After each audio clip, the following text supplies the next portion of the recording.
Betapa luar biasanya kasih Tuhan kepada kita. Kita sering menyanyikan lagu ini dan kita banyak tahulah tentang ayat firman Tuhan bahwa Tuhan sungguh-sungguh mengasihi kita, bahkan darahnya tercurah untuk kita. Tapi kadang-kadang sebagai orang Kristen kita juga bisa kecewa dan mungkin terganggu kepercayaan kita kepada Tuhan.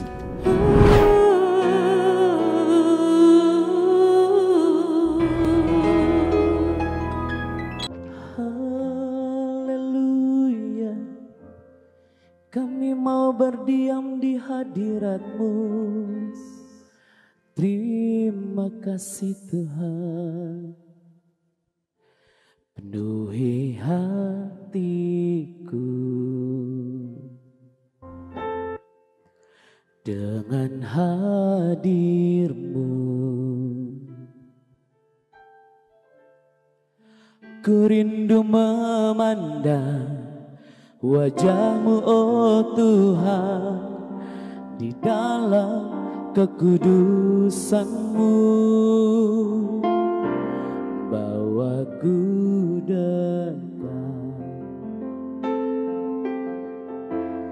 dalam hati-Mu. Ku rindu mendengar suara-Mu, oh Tuhan, di tempat kudus-Mu sekarang. Ku rasakan kasih-Mu dan indahnya kekudusan-Mu, penuhi dengan kasih-Mu. Diam di hadirat-Mu, ku mengangkat tanganku dan ku bersyukur menyembah-Mu, penuhi dengan kasih-Mu. Diam di hadirat-Mu, penuhi hati kami Tuhan. Penuhi hatiku dengan hadir-Mu.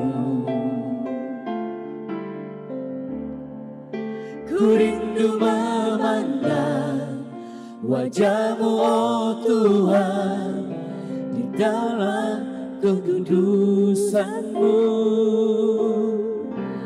Bawa ku dekat dalam hati-Mu. Kami rindu, ku rindu mendengar suara-Mu, oh Tuhan, di tempat kudus-Mu sekarang. Mari rasakan, ku rasakan kasih-Mu dan indahnya kekudusan-Mu, penuhi dengan kasih-Mu. Diam di hadirat-Mu, ku mengangkat tanganku dan ku bersyukur menyembah-Mu, penuhi dengan kasih-Mu. Diam di hadirat-Mu. Salam, selamat malam God Lover yang dikasihi oleh Tuhan Yesus Kristus. Berjumpa lagi di Rest in God. Kita akan menikmati malam hari ini di dalam hadirat Tuhan.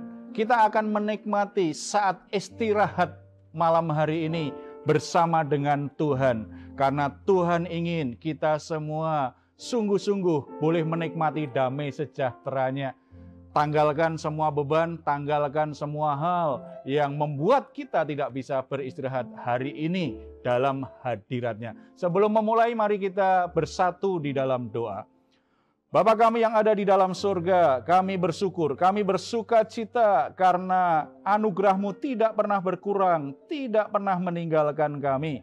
Malam hari ini kami kembali menghampiri tata kasih karunia-Mu, ingin memberikan korban syukur kami di hadapan-Mu, dan kami ingin merenungkan kembali firman-Mu, karena kami tahu firman-Mu itu memberi kesegaran di batin kami, memberi kami pembaharuan, menguatkan hati kami, sehingga kami bisa beristirahat malam hari ini dalam damai sejahtera-Mu, karena semua hal yang membebani kami akan serahkan kepadamu. Terpuji namamu dalam nama Tuhan Yesus Kristus.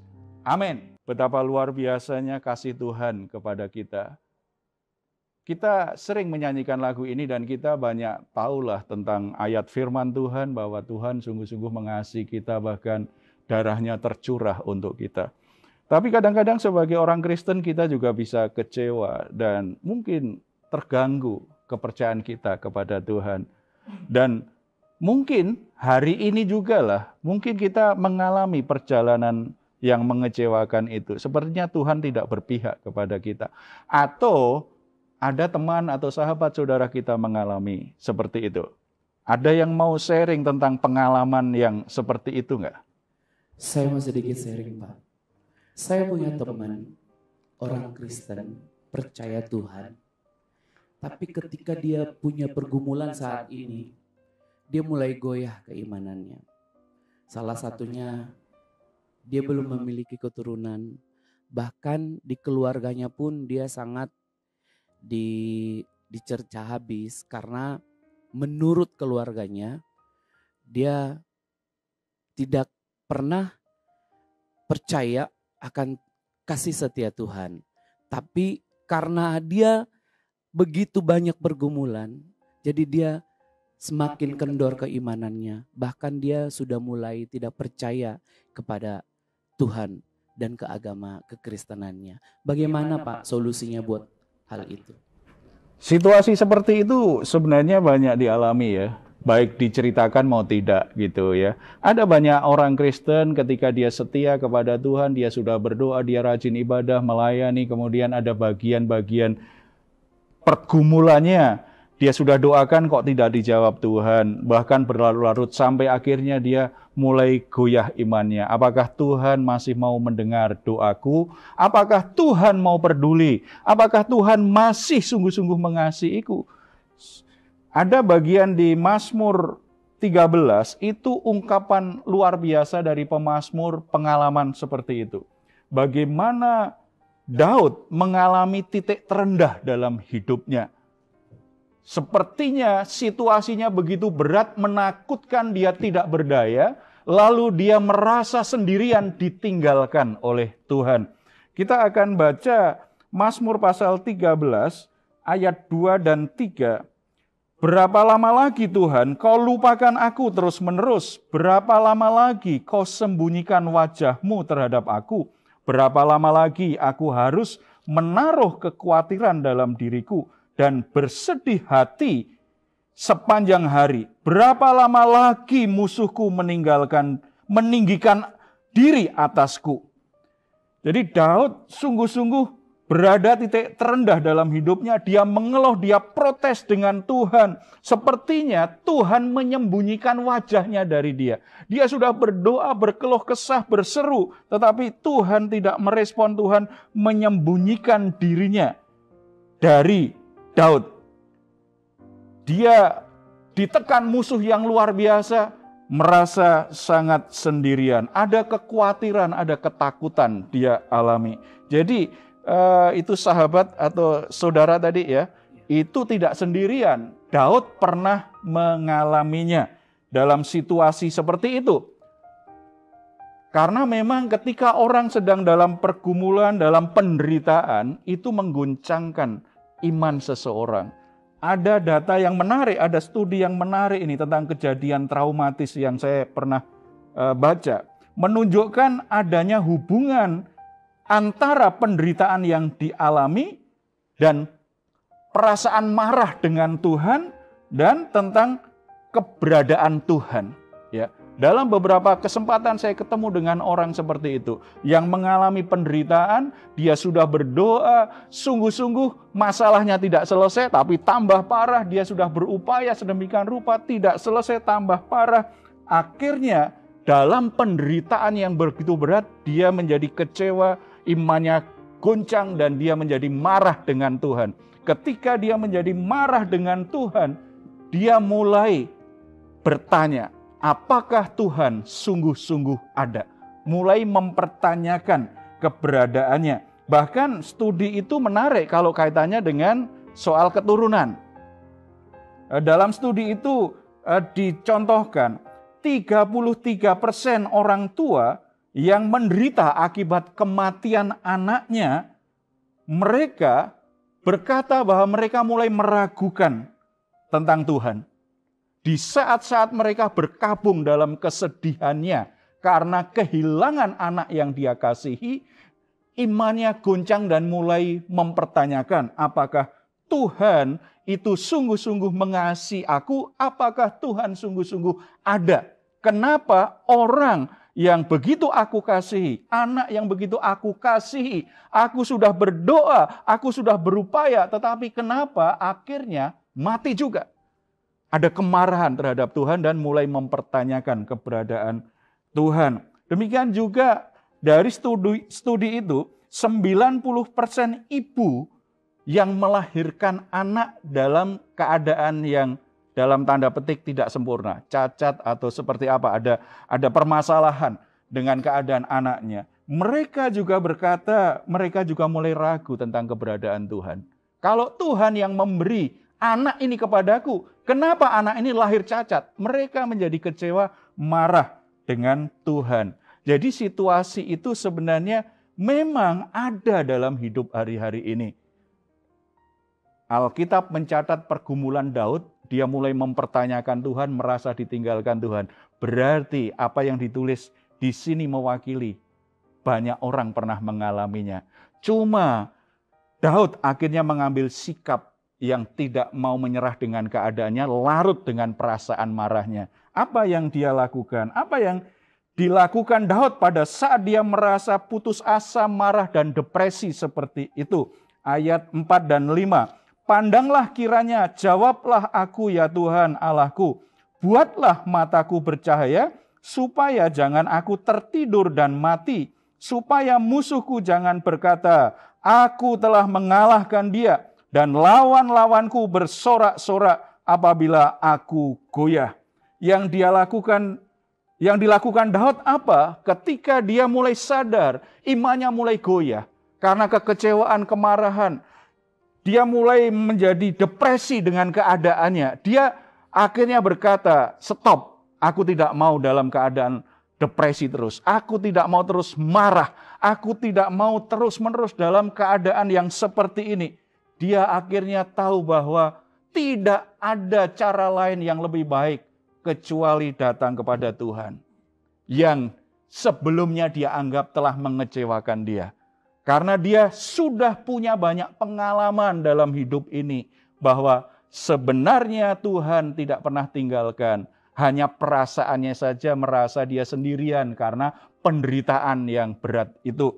Dia datang kepada Tuhan berdoa. Saya teringat kisah di Perjanjian Baru.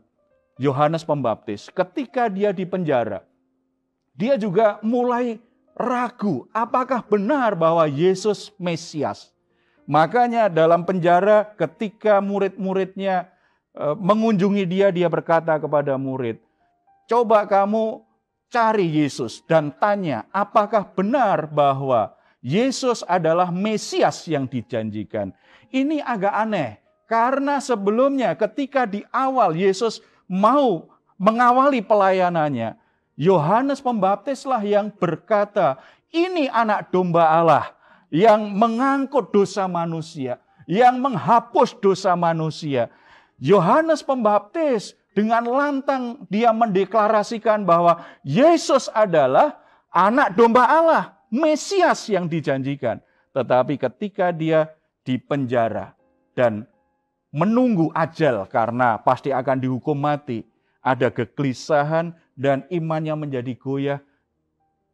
Dia minta murid-muridnya untuk tanya Yesus, apa benar apa yang dikatakan Yesus? Menarik sekali, Yesus tidak berkata, ya aku Mesias itu.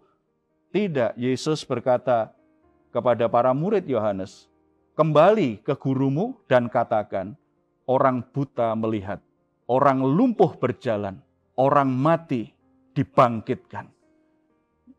Berarti bagaimana caranya untuk kembali membangkitkan iman kita ketika kita dalam kekecewaan, keraguan?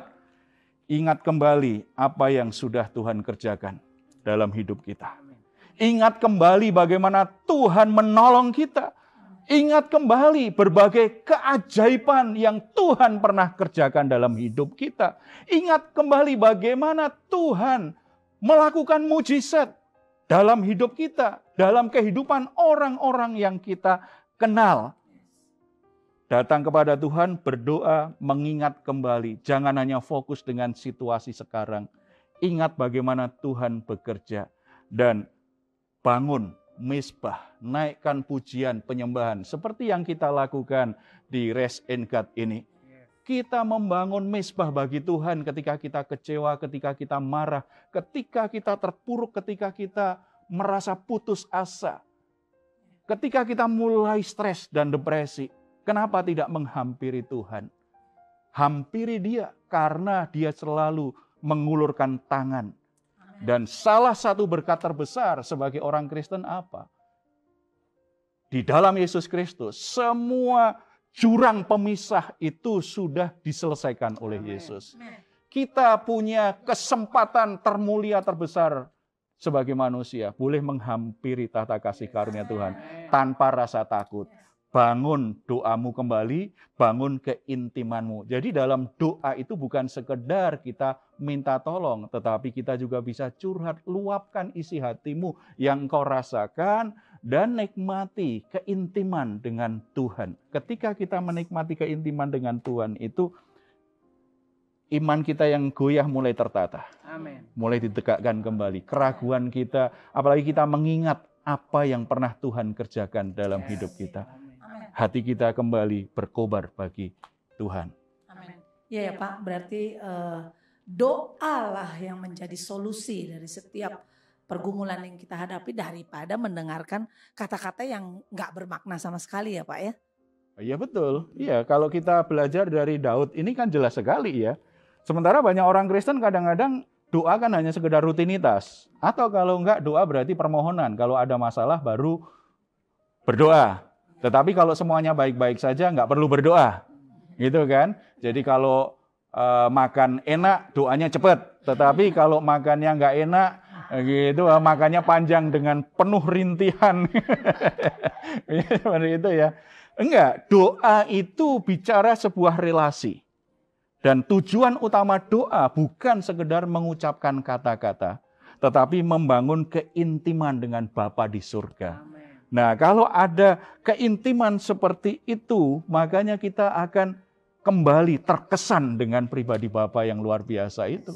Hati kita kembali berkobar untuk mengasihi Dia. Iman kita menjadi bangkit. Ini yang terlihat dari pribadi Daud. Begitu dia dalam keadaan depresi, kecewa, tidak lagi percaya Tuhan, mulai ragulah imannya terhadap Tuhan. Dia datang kepada Tuhan, membangun kembali mezbahnya, membangun keintiman dengan Tuhan. Yang terjadi apa? Ayat 6 itu luar biasa. Tetapi aku kepada kasih setiamu aku percaya. Hatiku bersorak-sorak karena penyelamatanmu. Aku mau menyanyi untuk Tuhan karena Ia telah berbuat baik kepadaku. Jadi ada perubahan yang dialami oleh Daud ketika dia menghampiri Tuhan, ketika dia berdoa, ketika dia memuji, menyembah Tuhan dan mencurahkan isi hatinya kepada Tuhan, ada perubahan di batin Daud. Yang pertama yang terjadi apa? Terjadi perubahan dari keraguan menjadi beriman kepada percaya. Tadi dia berkata kan, tetapi aku kepada kasih setiamu aku percaya. Yang berkata ini adalah barusan dia berkata, Kenapa Tuhan tinggalkan aku? Kenapa engkau memalingkan wajahmu? Mengapa engkau menyembunyikan wajahmu? Kenapa engkau biarkan aku khawatir terus? Yang berbicara orang seperti itu loh. Tetapi begitu dia menghampiri Tuhan, membangun mezbahnya kembali, membangun keintimannya dengan Tuhan, hatinya berubah. Dia mulai melihat kasih setia Tuhan. Seperti yang dikatakan Yesus kepada murid Yohanes Pembaptis. Ingat kembali pekerjaan Tuhan.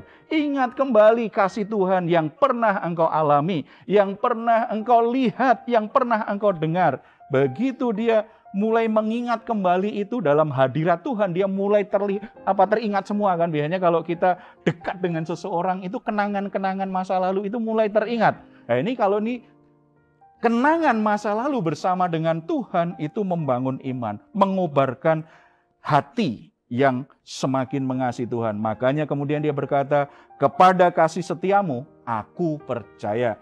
Tidak hanya itu, Daud kembali berubah dari sisi kata-katanya. Sebelumnya lebih banyak keluhan-keluhan. Kenapa engkau memalingkan wajahmu? Kenapa engkau biarkan aku dalam kekhawatiran? Kenapa engkau biarkan musuhku mengancam aku? Berubah menjadi sebuah puji-pujian. Hatiku bersorak-sorak karena penyelamatanmu. Aku mau menyanyi untuk Tuhan karena ia telah berbuat baik kepadaku.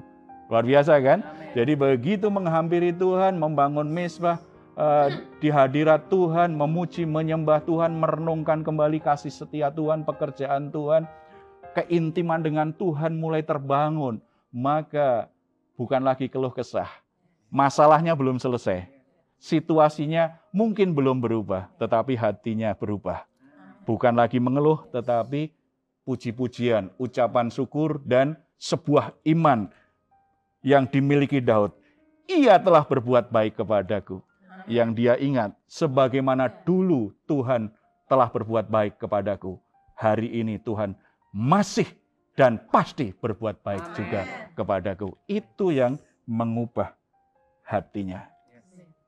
Amin. Saudara-saudara yang dikasihi oleh Tuhan Yesus Kristus, mungkin saat ini saudara sedang dalam penderitaan, dalam situasi yang berat, dan saudara menjadi kecewa dengan Tuhan, marah dengan Tuhan, bahkan mungkin merasa bahwa Tuhan tidak sungguh-sungguh mengasihimu. Tuhan tidak sungguh peduli dengan hidupmu. Bahkan mungkin di antara saudara mulai berpikir ingin tinggalkan Tuhan. Apa yang dialami Daud menjadi pelajaran dalam hidup kita. Meninggalkan Tuhan bukan solusi. Berkeluh kesah terus bukan solusi. Mengembangkan kekecewaan, kemarahan di hati bukan solusi. Sebagaimana dulu Tuhan mengasihimu, saat ini Tuhan tetap mengasihimu. Amen. Sebagaimana dulu Tuhan peduli denganmu, saat ini Tuhan tetap peduli. Amen. Hampiri Dia, kembali nikmati kebersamaan, nikmati hadirat Tuhan. Kenapa tidak memulai datang kepada Tuhan malam hari ini? Naikkan pujian, puji Dia, sembah Dia, dan nikmati kehadirannya. Ungkapkan perasaanmu, dan biarlah engkau bisa menikmati keintiman bersama dengan Tuhan. Di situ Tuhan akan ungkapkan bagaimana kasih setianya tidak pernah berubah dalam hidupmu. Kita berdoa. Bapa di surga, engkau tahu begitu banyak orang harus menjalani kehidupan yang berat, penuh penderitaan. Sesuatu yang membuat stres, tertekan, bahkan depresi. Tuhan tahu keadaan setiap saudara yang mengalami situasi sulit seperti ini. Bahkan mungkin mereka menjadi kecewa, menjadi marah, dan ingin meninggalkan Engkau. Tapi kami bersyukur karena Engkau Bapa yang tidak pernah tersinggung. Engkau Bapa yang sungguh-sungguh mengerti perasaan anak-anak-Mu. Tuhan, mari Engkau nyatakan kehadiran-Mu kepada setiap saudara. Biarlah Roh Kudus mendorong hati mereka.